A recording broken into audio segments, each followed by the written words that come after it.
Welcome everybody to another Voice of Nick show. We're going to be doing more video editing here, and we're still doing the assembly on our Hobbit video. Let's see what we have at the end here. Really cool. I appreciated that a lot. Alright, and now we're going to start putting in the rest of these clips. What is this one? He, had 20 different health bars. Okay, yeah, this is about the health bar mechanic. Have you ever heard nostalgia, criticism. These might not make it into the final video. They might not even make it into this version of the video, but let's see.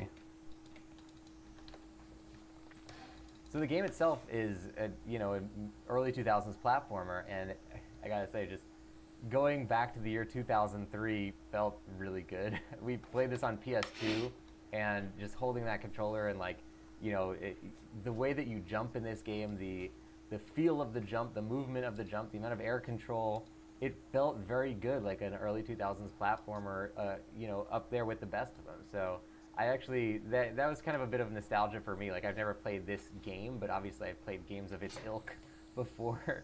And just being able to go back and relive that type of gameplay felt really good. Yoink. That one's going. So if I have anything to say that's more of a criticism of the game, I guess the dwarves in this are a bit bland and interchangeable. That's kind of a criticism of every aspect of The Hobbit. The original story that Tolkien wrote, he didn't even really mean to have that much differentiation between the dwarves when he wrote it. Essentially just the color of their hoods was the only differentiating factor besides the chief dwarves like Thorin. Peter Jackson's is really the only one that truly tried to make them have their own personalities, and I think that's one of the biggest triumphs. In addition to having Bard the Bowman be much more fleshed out, having the dwarves have their own personalities, these people you're going to spend the whole story with, that's a huge triumph of Peter Jackson's adaptation. This one does try to do it a little bit. You do different missions for the dwarves, and you can get extra little bits of dialogue out of them and stuff. They certainly do go the extra mile to incorporate even some extended universe Tolkien stuff in there, which I appreciate. Things from the Return of the King appendices and the unfinished tales and all that kind of stuff. They actually do interpret and incorporate things that are not in the original Hobbit book into the dwarves, extra dialogue and stuff. But at the end of the day, they are still a little bit interchangeable. So I guess that's one thing that that kind of nagged me a little bit. Alright, so done. That part also cut out. This is the Gaffer Gamgee Easter egg, which it's a long story to explain it. Let's see if we can either cut it down or remove it. Probably remove it. One tiny little detail that I really enjoyed in this game, if anybody knows the Lord of the Rings story, you know Samwise Gamgee. He's basically the second biggest character in the story. And Samwise Gamgee, Frodo's companion, his father or I guess caretaker or whatever, Samwise Gamgee's father is Gaffer Gamgee, and he refers to my old Gaffer a bunch of times. He even does it in the movies. And in the Hobbit game, what I thought was really cool is that when you're running around Hobbiton, you can actually do a mission where you're playing hide and seek with a bunch of little Hobbit kids, and one of them is named Gaffer Gamgee.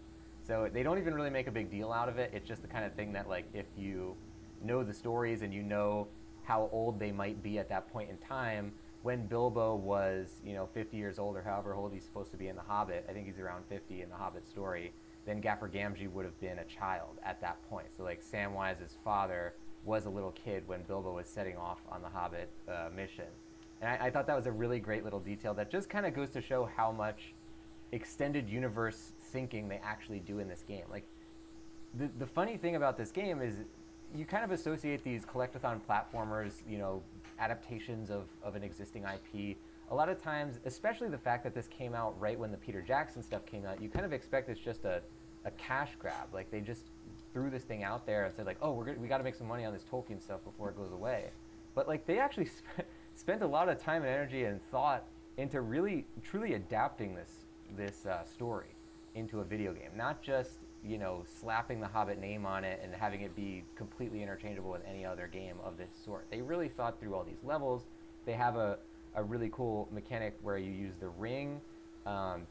They thought through a lot of the stuff in this game, And even a lot of the characters you'll meet along the way, they try to use like extended universe like names or locations that they come from. Like, you know, when they add like a random elf who's you know, injured and stuff, like it still feels like it could be within the universe, even though they're just made up characters that they're adding.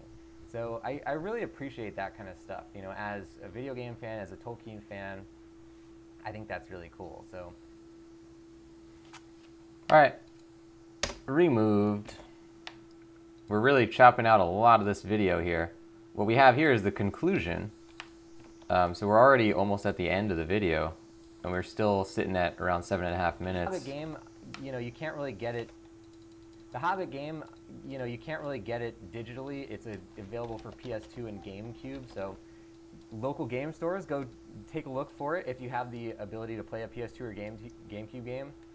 eBay, Amazon, I recommend it. If you like classic platformers, especially if you like the Hobbit story, it's certainly worth a look. I enjoyed it a whole lot. All right, what's this? The outro, and then we have a second outro. Let's put both of these in.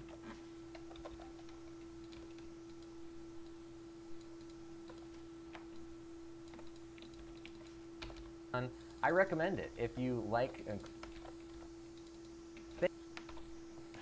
Let's put a little note here.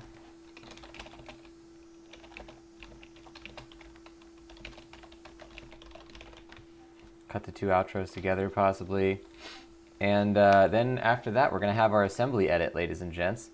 Very good stuff. That's going to do it for another one of these Hobbit videos. Thank you, everybody, for joining. If you want to see the YouTube channel where these videos actually get posted once they're done, you can. I'll post a link to it in the chat here. It's called Voice of Nick Vlogs. So you can search Voice of Nick Vlogs on YouTube. You'll find the channel there. Make sure you subscribe on there. You'll see all the stuff that's already out. We have 6 videos that we've already released that were all edited entirely on our streams, just like this one is. And this one will be coming soon as well, the classic game review of The Hobbit. If you want to see me going live, you can go to The Voice of Nick, which is a Twitch channel. And guys, I'll see you on the next one. Thank you for watching. Bye-bye.